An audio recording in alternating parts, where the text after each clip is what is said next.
마음에 새겨서 들을 만한 게 있으면 그건 상을 취한 겁니다. 이거는 불취여상 여여부동이라 했거든요. 상을 취하지 않으면 여여부동하다. 이거는 여여부동한 거예요. 그러니까 아까 구체적으로 설명을 드렸죠. 상을 취하지 않는 것.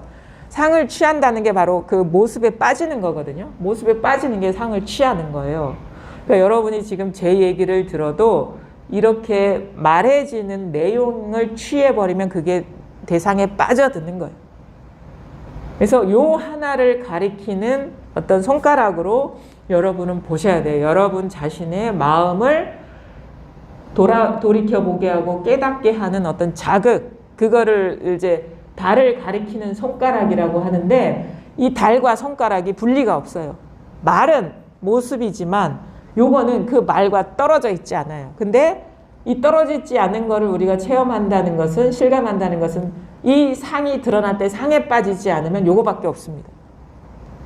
모습에 빠지지 않으면 이거밖에 없어요. 요것이 나이기도 하고 내 몸이기도 해요. 세계이기도 하고. 우리는 이 몸과 마음을 자기라고 취하죠. 상을 취해요.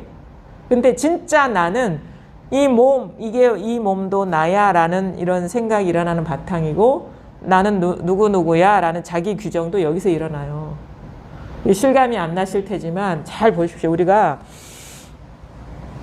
분별을 안 할 때, 아니면은 뭐 깊은 잠에 빠졌을 때는 내 몸뚱이도 없고 나도 없죠. 분명히 우리가 나를 의식할 때는 눈 떠서 의식이 활동할 때예요. 그게 꿈꿀 때도 마찬가지예요. 꿈도 의식이 활동하는 거거든요.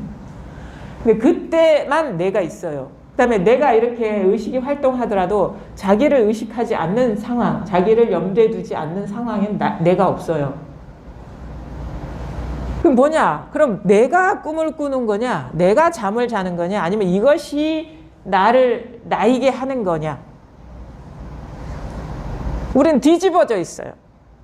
그 반야심경의 전도몽상이라고 하는 게 그거거든요. 내가 꿈꾼다, 내가 살아간다, 내가 산다, 내가 죽는다 하는데 그게 뒤집어진 분별심인 것이고, 내가 여기에서 내가 되는 거예요. 여기에서 분별이 되니까 내 몸이 되고, 여기에서 분별을 일으키니까 나가 되는 것이고, 여기서 분별이 일어나지 않으면 세계가 있을 수가 없는 거예요. 그게 바르게 보는 거예요. 그러니까 나와 세계의 원천이 드러나면 어떻게 되냐? 그게 알아지죠. 아, 나도 분별이고 세계도 분별이구나 하는 게. 근데 나 자신의 몸과 마음의 내 자신의 몸과 마음을 뚫어내지 못하면 여전히 생사가 있는 거예요. 무슨 생사? 이 몸과 마음의 생사가.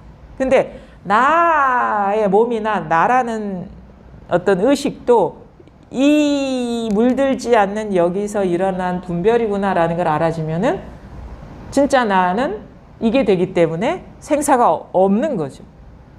몸이 왔다 갔다 하는 게 생사가 될 수가 없겠죠. 몸도 여기서 이걸 뚫어내면 네 몸도 실제가 아니라 분별 의식이구나라는 게 보입니다. 그래서 사실 그게 어려운 거예요. 이 자리가 드러났어도 여전히 내가 있는 듯한 느낌이 있다면 그거는 아직도 내가 있는 게 아니라 순식간에 나라는 상에 사로잡히고 있는 것이다. 너무도 익숙해요. 평생 이렇게 그렇게 습관적으로 이렇게 집착해서 살아왔기. 그러니까 몸이 있다라는 거는 몸이 있다라는 분별 의식에 대한 집착이 일어나고 있을 뿐이다 이거. 내가 있다라는 거는 내가 있는 게 아니라 내가 있다라는 무의식적인 분별 의식에 사로잡히고 있다 이거예요. 공부를 하게 되면 알아요. 처음에는 여전히 이게 드러나도 웬만한 거는 가벼워요. 웬만한 건 어떤 게 가볍냐면 여러분도 잘 아실 거예요.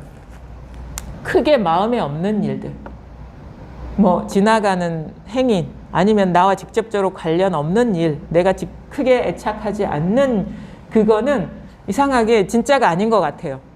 근데 내가 진짜 의미를 부여하고 의지하고 중요하게 여기고 집착하는 거는 여전히 있어. 가장 대표적인 게 내 몸뚱이죠. 근데 그게 공부를 해보면 아는데 내가 있는 게 아니라 내가 오래 전부터 형성된 내가 있다, 내 몸이 있다라는 분별의식, 이렇게 감각적으로 드러난 이 몸뚱이, 그 다음에 이거를 이름 붙이는 그 분별의식이 순식간에 일어나고 있는데 그거에 사로잡히고 있다라는 걸 알게 됩니다. 정말 이거 몸 뚫어내기가 어려워요. 이 몸이 있다라는 이 실제가. 이 존재의 근거가 뭐냐면 이런 식으로 만져지는 것, 보이는 것, 냄새 맡아지는 것, 이름 붙인 것, 느낌. 근데 이것도 오온이라 하잖아요. 사람의 몸뚱이는 오온화합이라 하거든요. 부처님이 거짓말 말씀을 하지 않으셨어요. 오온화합이라고. 색수상 행식이라는 거, 색이라는 건 감각적으로 드러나는 것.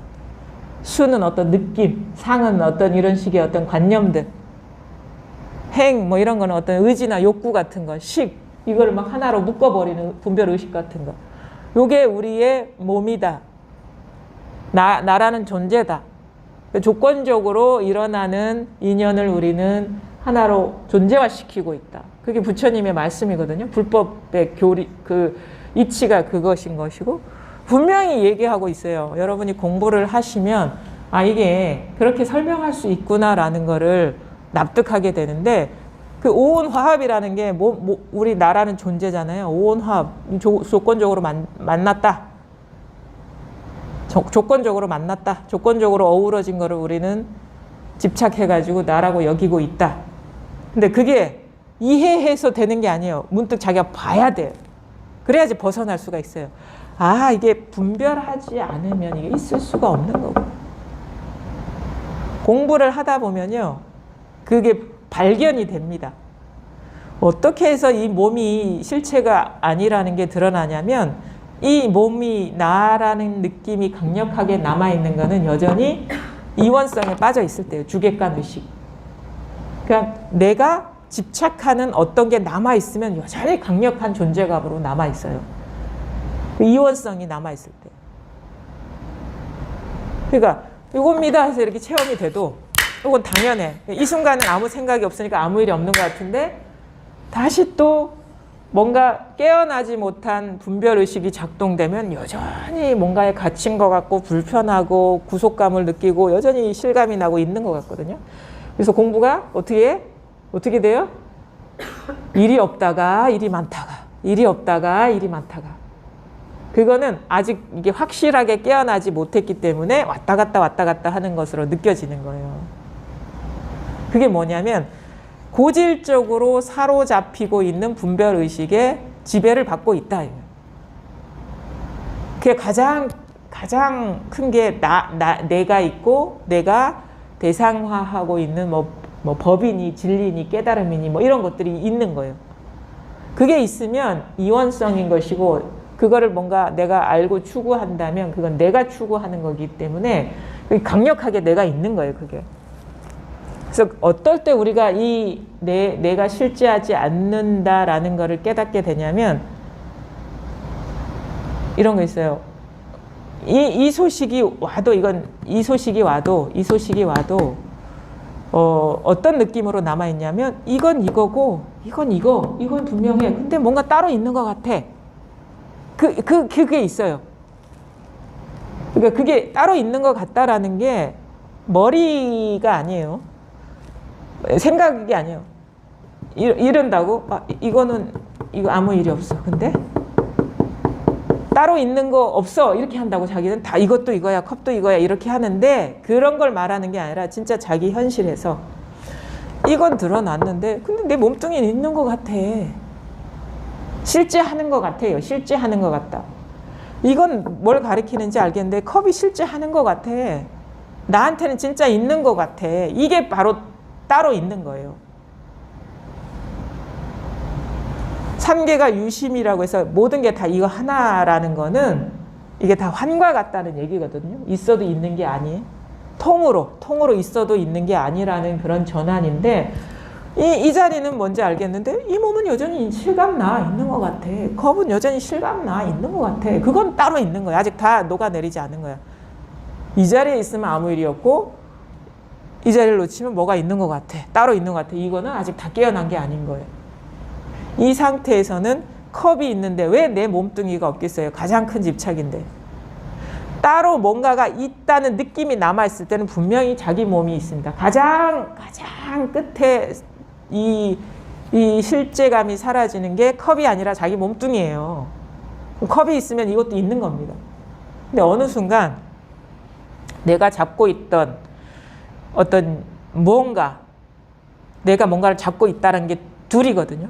내가 뭔가 잡고 있어. 그게 이름은 다를 수 있어요. 뭐 세속적인 것도 될 수 있고 출세간의 것도 될 수 있어요. 깨달음, 진리, 완전함 이걸 잡고 있다 그러면 내가 있어요. 거기에. 둘이기 때문에. 근데 그게 딱 떨어져 나가면 그게 이원성이 무너져 버리면 내가 대상으로 잡고 있던 게 사라져 버리면 나도 같이 사라집니다. 이게 동시성이기 때문에. 그래서 우리 공부가 어떻게 되느냐, 내가 잡고 있는 것, 내가 따로 두고 있는 것이 과연 진짜인지를 명백하게 보셔야 되는 거예요. 그게 이름은 다를 수 있어요. 뭐 진리일 수도 있고 아니면 본래 면목일 수도 있고 이것일 수도 있고 뭐 깨달음일 수도 있고 체험일 수도 있고 그건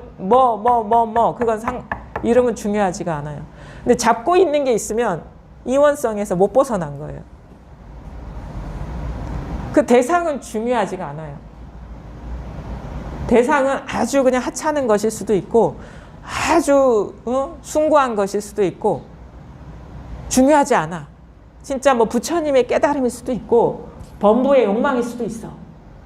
잡고 있는 게. 근데 그게 따로 있으면 둘이 있는 거고 여전히 내가 있는 거예요. 이원성에 갇혀 있는 거거든요. 그게 대상으로서 잡고 있는 것이 다 떨어지면 잡을 내가 없어져 버려요. 그래서 마치 어떻게 되냐, 모든 것이 똑같구나, 꿈과 같구나 이런 것들이 드러난단 말이에요. 그게 그렇게 변하는 게 아니라 원래 그랬는데 그걸 잡고 있기 때문에 있는 그대로를 못 봤던 거예요. 그러니까 여러분이 뭐냐, 지금 여러분이 자기가 있고 내 밖에 세계가 따로 있죠. 지금 똑같아요.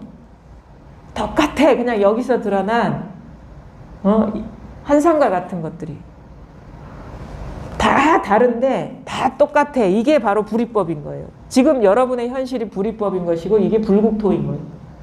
이게 불법의 세계인 것이고 이게 법계인 거예요. 여러분이 존재하는 게 아닙니다. 각각의 개인이.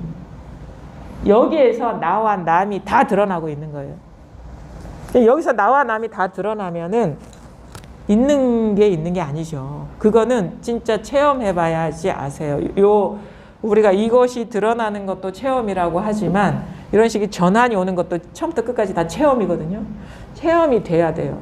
여러분이 체험하기 전에 이게 자기 현실이 아니었죠. 그렇죠? 이게 드러났다 했어요. 이게 이겁니다. 그럼 이게 딱 자각이 된다 했습니다. 이게 드러나기 전에 이런 거 자기한테는 현실이 아니었죠. 그렇죠? 그랬죠? 근데 어느 순간부터 딱 드러나니까 따로 챙기지 않아도 자기 현실이 됐죠. 이거는 생각할 필요가 없이 딱 눈앞에 그냥 벗어나 있지 않았어요? 이게 체험이 되니까 자기 현실이 되는 거죠. 마찬가지예요. 나와 남이 내가 잡을 게 없어지면서 이원성이 부서지면서 나와 남이 똑같이 되는 것도 체험이에요. 그러면 어떻게 되냐? 둘러 보려고 해도 안 보이는 거예요. 그렇게. 그게 자기 현실이 돼버렸기 때문에. 체험이라는 게 그거거든요. 자기 현실이 되는 거. 물론 이 모든 것이 하나다라는 의식도 남아있으면 안 됩니다. 이게 뭔가 어느 순간 공부가 변화하면서 뭔가 하나의 어떤 식이 편지한 듯한 느낌으로 평등성이 자기 현실처럼 느껴지는데 사실 이것도 분별이에요. 불교에서는 이것조차도 용납을 안 합니다. 왜냐하면 이것도 어떤 느낌이거나 어떤 상태이기 때문에 이것도 남아있으면 여전히 미세하게 새어나가고 있는 거예요. 근데 이런 식의 전환이 실질적으로 일어나요. 이런 식의 전환이 일어나요. 우리가 체험하기 전과 체험한 뒤에 변화가 실질적으로 일어나듯이 내가 따로 있다고 차별 세계가 엄연히 존재한다고 여겼던 것이 어느 순간 딱 그 대상화하고 있던 것이 다 떨어져 나가면 하나로 편재한 듯한 것이 자기 현실이 된. 그래서 내가 탁자를 치든 아니면 누구를 치든 이게 걸리지 않는 듯한, 다 똑같아. 그게 자기 현실이 되거든요. 물론 이것도 넘어가야 돼요. 뭐가 조금이라도 남아있으면 흔적이 남아있는 거기 때문에 다 하나로 평등하다라는 의식이 남아있으면 그것도 망상입니다. 그러니까 불이법도 아니라, 왜냐하면 불이법이다 그러면 그것도 흔적이 남아있는 거기 때문에, 그것도 분별이기 때문에, 뭐 깊은 잠 자는 사람이 분별 안 할 때 불이법이 어디 있습니까? 부처님법이. 그것이 똑똑 떨어져야 되는 거거든요. 그것도 잡고 있으면 여전히 대상으로서 잡고 있는 거예요. 뭔가 어떤 의식이 남아있는 거예요. 잔상이. 몸에서는 자유로워질 수 있지만 주관의식에서는 아직 자유로워지지 않은 거예요. 대상이 남아있으면. 그래서 그 모든 내가 볼 것도 없고, 선사들 이런 얘기를 하죠. 진짜 깨닫고 나면 볼 것도 없고 들을 것도 없고 생각할 것도 없고 느낄 것도 없다. 모든 대상이 다 뚝 떨어져 나갔기 때문에 염두에 둘 만한 게 아무것도 없다. 그래서 공부를 여러분이 마음 공부에 진짜 진심으로 뜻을 두고 계시다면 어떻게 되냐면, 분별은 마음속에서 일어나는 거기 때문에 마음속에서 되게 이러쿵 저러쿵 말이 많을 겁니다. 이것이다 저것이다 규정하는 것들, 그게 다 생각이고 그게 분별이거든요. 그게 일어나더라도 거기에 머물면 안 돼요. 의미 부여하면. 그냥 그렇게 보시면 돼요. 날씨처럼. 날씨라는 건 늘 변하잖아요. 그거 잡을 수 있는 것도 아니에요. 생각도, 감정도. 그냥 마음에서 그거를 그냥 일어나든가 일어나지 않든가 무심. 머물지 않는 거예요. 머물지 않는 거. 어떤 분별이 요란하게 일어나든 잔잔하게 일어나든 그거에 의미 부여하지 않고 머물지 않는 거. 그게 공부예요. 그게. 그러다 보면 점점 잘 일어나지도 않고 대상에 끌려가지도 않으면서 마치 잡지 않으면 그런 흔적들이 남아있지 않게 되잖아요. 그러면은 나중에 어떻게 되냐? 요것만 여여부동한 것. 그게 불취거든요. 불취어상. 상을 취하지 않는 거예요. 그게 주하지 않는 것이고 잡지 않는 거예요. 그게 어디서 이루어지냐? 여러분의 공부는 마음속에서 이루어져야 되는 거예요. 마음속에서. 마음 공부이기 때문에. 그러니까 어떤 생각이 일어나든 느낌이 일어나든 어떤 현상을 경험하든 그 다음에 그런 경험에 대한 막 해석이 일어나든 분별이 막 요란하게 일어나는 게 보일 거예요. 그러면 어떤 것도 잡으면 안 돼요. 그게 아주 의미, 가치가 있든 없든 공부라는 내용이든 공부라는 내용이 아니든 잡지 않으면 점점 생각도 잘 일어나지 않게 되고 고요해지게 돼요. 머물지 않게 되면. 그게 무심, 불치어상, 무주 다 똑같은 말이에요. 대상에 빠지지 않는다, 경계에 떨어지지 않는다, 다 똑같은 말입니다. 그 말을 여러 마리로 해서 헷갈리는데 사람마다 자기한테 그것이 직접적으로 어떻게 감흥을 일으키는 언어들이 좀 다르기 때문에 아마 다른 얘기를 했을 것 같아요. 마음에서 이런 생각 저런 생각, 이런 느낌 저런 느낌, 이런 식의 어떤 기억이나 뭐 계획이나 일어날 거예요. 공부하는 사람이라면 어떻게 되냐, 그거를 잡으면 안 돼. 그 대상화에 빠지는 거예요. 그게 주하는 것이고 그것이 바로 집착하는 것이고 그게 바로 분별심이에요. 그러면은 어떻게 봐야 돼요? 봄바람처럼 보셔야 되는 거예요. 바람이 부는다. 분별의식이 날리고 있다. 분별의식이 날리고 있잖아요. 그러면 잡을 수가 없는 거잖아요. 바람은 잡을 수가 없잖아요. 그렇죠? 그냥 구경꾼과 같은 느낌으로 그냥 놔두는 거예요. 그러면 어떻게 되냐, 마음이 점점 안정이 되고 고요해지고 그러다 보면 어느 순간 그 모습이 아닌 그 모습을 비추고 있는 봄바탕, 여여부동한 거, 요것만 항상 변함없다라는 거를 스스로 보게 되는. 그리고 점점 마음이 안정되고 편안해지면서 법을 보는 눈이 열려요. 세밀해지게 되는 거예요. 어떻게 예전에는 막 거친 번뇌가 생각이 보였는데 점점 잔잔한 번뇌들이, 잔잔한 생각들이 보여. 그러면 보이면 그거에 안 빠지게 됩니다. 보이면 안 속아요. 안 보이니까 자꾸 속는 거라. 망상, 이 공부는 뭔지 아세요? 망상을 망상으로 보는 게 그 공부예요. 망상을 망상으로 보면 허망한 상에 사로잡히지 않게 되잖아요. 그래서 그게 깨어 있다라고 하는 거예요.